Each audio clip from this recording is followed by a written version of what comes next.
Welcome back to my channel. ಹೊಸದಾಗಿ channel ನೋಡ್ತಾ ಇದ್ದರೆ ಸಬ್ಸ್ಕ್ರೈಬ್ ಮಾಡಿಕೊಂಡು ಸಪೋರ್ಟ್ ಮಾಡಿ. ವಾರಾಹಿ ದೇವಿಯ ಆಶೀರ್ವಾದ ಎಲ್ಲರ ಮೇಲೂ ಇರಲಿ ಅಂತ ವಿಡಿಯೋ ಪ್ರಾರಂಭ ಮಾಡ್ತಾ ಇದ್ದೀನಿ. ಡಿಸೆಂಬರ್ 30ನೇ ತಾರೀಕು ಮಂಗಳವಾರ ಮುಕ್ಕೋಟಿ ಏಕಾದಶಿ. ಮುಕ್ಕೋಟಿ ಏಕಾದಶಿ ಅಂದರೆ ಕಲಿಯುಗದ ಭಗವಂತನ ಅದ್ಭುತವಾದ ದಿನ. ಭಗವಂತನಿಗೆ ನಾವು ಅಲಂಕಾರ ಪ್ರಿಯ ಅಂತ ಹೇಳ್ತೀವಿ. ಎಷ್ಟೊಂದು ಅಲಂಕಾರವನ್ನು ಮಾಡಿ ದೇವಸ್ಥಾನಗಳಲ್ಲಿ ಹಾಗೂ ನಮ್ಮ ಮನೆಯಲ್ಲಿ ನಮ್ಮ ಶಕ್ತಿಯ ಅನುಸಾರ ಭಗವಂತನನ್ನು ಅಲಂಕಾರ ಮಾಡಿ ಕಣ್ಣು ತುಂಬಿಸ್ಕೊಳ್ಳೋದು ಅಂದರೆ ವೈಕುಂಠ ಇಳಿದು ಬಂದಂಗೆ ಸ್ನೇಹಿತರೆ. ದೇವಸ್ಥಾನಗಳಲ್ಲಿ ತುಂಬಾ ವಿಜೃಂಭಣೆಯಿಂದ ನಡೆಯುತ್ತೆ. ನಿಮಗೆ ಹತ್ತಿರದಲ್ಲೇ ಇರುವಂಥ ದೇವಸ್ಥಾನಗಳಿಗೆ ಹೋಗಿ ಸಾಧ್ಯ ಆದರೆ ಬೆಳಗ್ಗೆನೇ ಯಾವುದೇ ರೀತಿಯಾದಂಥ ಸ್ನಾನ ಮಾಡುವಾಗ ಸೀಗೆಕಾಯಿ, ಶಾಂಪು ಇದನ್ನು ಬಳಸಬಾರ್ದು ನಾವು ಏಕಾದಶಿಯ ದಿನಗಳಲ್ಲಿ. ಹಾಗೆ ಸುಮ್ಮನೆ ಸ್ನಾನ ಮಾಡಿಕೊಂಡಿದ್ದೆ ನಿಮ್ಮ ಶಕ್ತಿಯ ಅನುಸಾರ ನಿಮ್ಮ ಭಕ್ತಿ ತುಳಸಿ ದಳಗಳನ್ನು ಇಟ್ಟು ಪೂಜೆಯನ್ನು ಮಾಡಿ ಭಗವಂತನಿಗೆ ಈ ದಿನ ನಾವು ಭಗವಂತನ ನಾಮಸ್ಮರಣೆ ಮಾಡುವಂಥದ್ದು. ಕಲಿಯುಗದಲ್ಲಿ ಮನುಷ್ಯನ ಕಷ್ಟಗಳನ್ನು ಕಳೆಯುವಂಥದ್ದು ಅಂದರೆ ನಾಮಸ್ಮರಣೆಯಲ್ಲಿ ಇರುತ್ತೆ. ನಮ್ಮ ಕಠಿಣಾತಿ ಕಠಿಣ ಸಮಸ್ಯೆಗಳನ್ನು ಕೂಡ ಬಗೆಹರಿಸ್ಕೊಳ್ಳೋದಕ್ಕೆ ತುಂಬ ಸರಳ ವಿಧಾನಗಳು ಇದೆ. ಅದನ್ನು ನಂಬಿಕೆಯಿಂದ ಫಾಲೋ ಮಾಡಬೇಕಷ್ಟೆ. ನಿಮಗೆ ಯಾವುದು ಬರುತ್ತೋ ನಾಮಸ್ಮರಣೆ ಮಾಡಿ ಈ ದಿನ ಕೆಲಸ ಮಾಡ್ಕೊಳ್ತಾ ಭಗವಂತನನ್ನು ಪ್ರಾರ್ಥನೆ ಮಾಡ್ಕೊಳ್ಳಿ, ಸಮಸ್ಯೆಗಳು ಬಗೆಹರಿಯುತ್ತೆ. ಮುಖ್ಯವಾಗಿ ನಾವು ಏಕಾದಶಿಯ ದಿನಗಳಲ್ಲಿ ಎಲ್ರಿಗೂ ಕೂಡ ಉಪವಾಸ ಇರೋದಕ್ಕೆ ಸಾಧ್ಯ ಆಗೋದಿಲ್ಲ. ಕೆಲವೊಬ್ಬರು ಮೆಡಿಸನ್ ತಿಂತಾ ಇರ್ತಾರೆ, ಆರೋಗ್ಯ ಕೈಗೂಡಿರೋದಿಲ್ಲ, ಒಂಥರ ಅವರ ಸಮಸ್ಯೆಗಳಿರುತ್ತೆ. ತಪ್ಪದೆ ಆ ರೀತಿ ಇರುವಂಥವರು ಉಪವಾಸ ಇರೋದಕ್ಕೆ ಹೋಗಬೇಡಿ.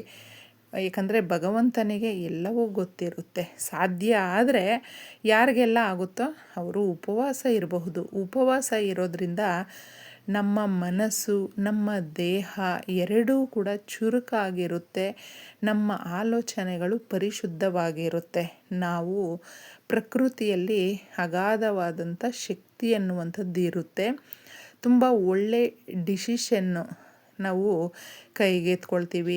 ಒಳ್ಳೆ ವಾಕ್ಚಾತುರ್ಯ ಅಂತ ಹೇಳ್ತೀವಿ. ಮನುಷ್ಯನಿಗೆ ನಾವು ಯಾವ ರೀತಿ ಮಾತಾಡ್ತೀವಿ, ನಮ್ಮ ಜೀವನದಲ್ಲಿ ಯಾವ ರೀತಿ ನಡ್ಕೊಳ್ಬೇಕು, ಪ್ರತಿಯೊಂದಕ್ಕೂ ಕೂಡ ಒಂದು ಸ್ಪಷ್ಟತೆ ಅನ್ನೋದು ಇರುತ್ತೆ. ತುಂಬ ಆರೋಗ್ಯವಂತರಾಗಿ ಇರೋದಕ್ಕೆ ವೈಕುಂಠ ಏಕಾದಶಿ ಈ ದಿನ ಬಹಳ ಶಕ್ತಿ ಹೊಂದಿರುವಂಥದ್ದು.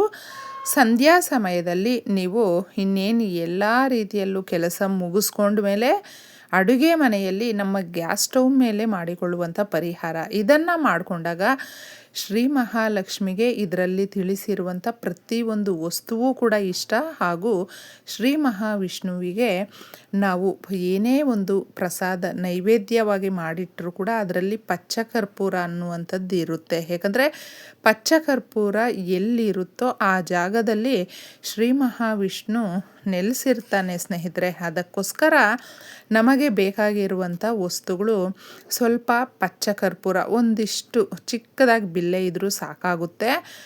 ಸ್ವಲ್ಪ ಬೆಲ್ಲ ಬೇಕು, ಹಾಗೆ ಲವಂಗಗಳು ಬೇಕು. ಮೊಗ್ಗಿರುವಂಥ ಲವಂಗಗಳನ್ನು ತಗೊಳ್ಳಿ, ತುಂಬ ಚೆನ್ನಾಗಿರುತ್ತೆ. ಹಾಗೂ ಇದಕ್ಕೆ ಮುಖ್ಯವಾಗಿ ₹1 ಕಾಯಿನ್ನು ಬೇಕು ಸ್ನೇಹಿತರೆ.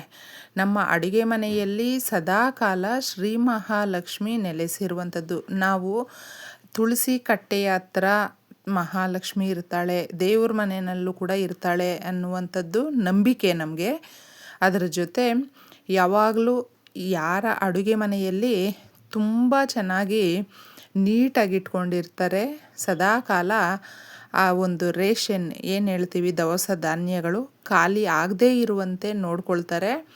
ಮನೆಯಲ್ಲಿ ಅರಿಶಿಣ ಹಾಗೂ ಕಲ್ಲುಪ್ಪು ಅನ್ನುವಂಥದ್ದು ಕೂಡ ಖಾಲಿ ಆಗಬಾರ್ದು, ಖಾಲಿ ಆಗಿದೆ ಅಂತ ಕೂಡ ಹೇಳಬಾರ್ದು. ಈ ರೀತಿ ನಾವು ಸ್ವಲ್ಪ ಈ ಸಣ್ಣ ಸಣ್ಣ ಕೆಲಸಗಳನ್ನು ಎಚ್ಚರಿಕೆಯಿಂದ ಮಾಡಿಕೊಂಡಾಗ ಅಭಿವೃದ್ಧಿ ಅನ್ನುವಂಥದ್ದು ಆಗುತ್ತೆ, ಸಿರಿ ಸಂಪತ್ತು ಅನ್ನುವಂಥದ್ದು ಬರುತ್ತೆ.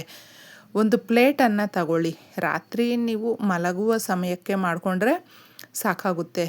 ನಿಮ್ಮ ಮನೆಯಲ್ಲಿ ಇರುವಂಥವರೆಗೂ ಕೂಡ ತಿಳಿಸೋದಕ್ಕೆ ಹೋಗಬೇಡಿ. ಎಲ್ಲರೂ ಮಲ್ಕೊಂಡ ಮೇಲೆ ನೀವು ಮಾಡ್ಕೊಳ್ಳಿ. ಮನೆಯಲ್ಲಿ ಇರುವಂಥ ಸಮಸ್ಯೆಗಳಾಗಿರಬಹುದು ಅಥವಾ ನಿಮಗೆ ದುಡ್ಡು ಕಾಸಿನ ಒಂದು ಪ್ರಾಬ್ಲಮ್ ಇದ್ದರೂ ಕೂಡ ಅದನ್ನು ತೀರಿಸ್ಕೊಳ್ಳೋದಕ್ಕೆ ಇದು ಸಹಾಯ ಮಾಡುತ್ತೆ. ಒಂದು ಪ್ಲೇಟ್ ಇಟ್ಬಿಟ್ಟು ಅದಕ್ಕೆ ₹1 ಕಾಯಿನನ್ನು ಅರಿಶಿಣದ ನೀರಲ್ಲಿ ತೊಳೆದು ಕ್ಲೀನಾಗಿ ಒರೆಸ್ಕೊಂಡು ಪ್ಲೇಟ್ ಮೇಲೆ ಈ ರೀತಿ ಇಡಬೇಕು. 5 ಲವಂಗಗಳನ್ನು, ಮೊಗ್ಗಿರುವಂಥ ಲವಂಗಗಳನ್ನು ತಗೊಂಡ್ರೆ ದುಡ್ಡು ಕಾಸನ್ನು ನಮಗೆ ಯಾರಾದರೂ ಕೊಡೋದಿದೆ ಅಥವಾ ನಾವೇ ಕೊಡಬೇಕು, ಈ ಥರ ಇದ್ದಾಗ ಅದು ಸುಲಲಿತವಾಗಿ ನಮ್ಮ ಕೈ ಸೇರುತ್ತೆ ಸ್ನೇಹಿತರೆ. ಅದರ ಮೇಲೆ ನೀವು ಒಂದು ತುಂಡು ಬೆಲ್ಲವನ್ನು ಇಡಿ. ಚಿಕ್ಕದಾಗಿಟ್ಟರೂ ಪರವಾಗಿಲ್ಲ. ಬೆಲ್ಲ ಅನ್ನುವಂಥದ್ದು ಪರಿಶುದ್ಧವಾಗಿರುವಂಥ ಪದಾರ್ಥ. ನಮ್ಮ ಮನೆಯಲ್ಲಿ ನಾವು ಕಷ್ಟಪಡ್ತಾ ಇದ್ದರೆ, ಆ ಸಮಸ್ಯೆಗಳಿಂದ ಒದ್ದಾಡ್ತಾ ಇದ್ದರೆ ಸುಮಧುರವಾದಂಥ ಬೆಲ್ಲ ಸಿಹಿಯನ್ನು ಕೊಡುವಂಥದ್ದು, ಶುಭ ವಾರ್ತೆಗಳನ್ನು ಕೇಳುವಂಥದ್ದು, ಶುಭ ಸಮಾಚಾರಗಳು ನಮಗೆ ಬರುವಂಥದ್ದು, ಮಂಗಳಕರವಾದ ಕಾರ್ಯಗಳನ್ನು ಮಾಡ್ತೀವಿ ಮನೆಯಲ್ಲಿ. ಯಾವಾಗಲೂ ಅಷ್ಟೇ ಗುಡ್ ನ್ಯೂಸನ್ನು ಕೇಳ್ತೀವಿ. ಪ್ರತಿನಿತ್ಯ ನಮಗೆ ಯಾವುದಾದ್ರೂ ಒಂದು ಗುಡ್ ನ್ಯೂಸ್ ಅನ್ನುವಂಥದ್ದು ಸಿಗುತ್ತೆ. ಬೆಲ್ಲದಿಂದ ಮಾಡುವಂಥ ಪರಿಹಾರಗಳು, ಚಿನ್ನ ಗಿರ್ವಿ ಇಟ್ಟಿದ್ರು, ಸಾಲ ಮಾಡಿದ್ರು ಅಥವಾ ಭೂಮಿಯನ್ನು ಕೊಂಡುಕೊಳ್ಳುವಂಥ ಯೋಗ ಎಲ್ಲವೂ ಕೂಡಿ ಬರುತ್ತೆ. ಇದ್ರ ಮೇಲೆ ಪಚ್ಚ ಕರ್ಪೂರದ ಬಿಲ್ಲೆಯನ್ನು ಇಟ್ಟು ನೀವು ಹಚ್ಚಿ, ಈ ರೀತಿ ಸ್ಟವ್ ಮೇಲೆ ಇಟ್ಬಿಟ್ಟು ಹಚ್ಚಿ. ತೊಂದರೆ ಏನೂ ಆಗೋದಿಲ್ಲ. ಯಾಕಂದರೆ ನಾವು ಪ್ಲೇಟ್ ಇಟ್ಟಿರ್ತೀವಿ, ಅದ್ರ ಮೇಲೆ ಕಾಯಿನ್ ಇಟ್ಟು, ಬೆಲ್ಲ ಇಟ್ಟು, ಅದ್ರ ಮೇಲೆ ಕರ್ಪೂರದ ಬಿಲ್ಲೆಯನ್ನು ಇಡೋದ್ರಿಂದ ಯಾವುದೇ ರೀತಿಯಾದಂಥ ತೊಂದರೆ ಆಗೋದಿಲ್ಲ. ಇಷ್ಟನ್ನು ನೀವು ಹೇಳ್ಕೊಳ್ತಾ ಪ್ರಾರ್ಥನೆ ಮಾಡ್ಕೊಳ್ಳಿ. ನಿಮ್ಮ ಮನೆಯಲ್ಲಿ ಇರುವಂಥ ಚಿಕ್ಕ ಚಿಕ್ಕ ಸಮಸ್ಯೆಯಿಂದ ನಿಮಗೆ ಗೊತ್ತಿರುತ್ತೆ. ಆ ಸಮಸ್ಯೆಗಳನ್ನು ಬಗೆಹರಿಸೋದಕ್ಕೆ ನಮಗೆ ದಾರಿಯನ್ನು ತೋರಿಸು ತಾಯಿ ಅಂತಂದ್ಬಿಟ್ಟು ಕೇಳಿಕೊಂಡು ಪ್ರಾರ್ಥನೆ ಮಾಡಿ. ಇದನ್ನು ಹಾಗೆ ಪಚ್ಚ ಕರ್ಪೂರ ಉರಿಯುವಾಗ ಕೇಳಿಕೊಂಡು ತಣ್ಣಗಾದ ಮೇಲೆ ಬಿಟ್ಬಿಡಿ ಅದನ್ನು ರಾತ್ರಿ. ಮಾರನೇ ದಿನ ಸೀದಾ ತಗೊಂಡು ನೀವು ಇದನ್ನೆಲ್ಲವೂ ಕೂಡ ಆ ₹1 ಸಮೇತ ಕೂಡ ನೀವು ಆ ₹1 ಯಾರಿಗಾದರೂ ದಾನ ಮಾಡಿ, ಇನ್ನು ಮಿಕ್ಕಿದ ವಸ್ತುಗಳನ್ನೆಲ್ಲ ಕೂಡ ಹಸಿರು ಗಿಡಗಳ ಹತ್ರ ಹಾಕಿಬಿಡಿ. ನಿಮ್ಮ ಮನೆ ಹತ್ರ ಇರುವಂಥ ಪಾಟು ಗಿಡಗಳಿಗೆ ಹಾಕೋದಕ್ಕೆ ಹೋಗಬೇಡಿ. ದೂರದಲ್ಲಿರುವಂಥ ಗಿಡ ಮರಗಳಿಗೆ ಅದರ ಕೆಳಗಡೆ ಹಾಕ್ಬಿಟ್ಟು ಬಂದರೆ ಸಾಕಾಗುತ್ತೆ. ಈ ಶಕ್ತಿಯನ್ನೆಲ್ಲ, ಅಂದರೆ ನಕಾರಾತ್ಮಕ ಶಕ್ತಿಯನ್ನೆಲ್ಲವೂ ಕೂಡ ಎಳ್ಕೊಂಡಿರುತ್ತೆ ನಮ್ಮ ಮನೆಯಲ್ಲಿರುವಂಥದ್ದನ್ನು. ತುಂಬ ಒಳ್ಳೆ ಪಾಸಿಟಿವ್ ರಿಸಲ್ಟ್ ಕೊಡುತ್ತೆ. ಮಾಡ್ಕೊಳ್ಳಿ.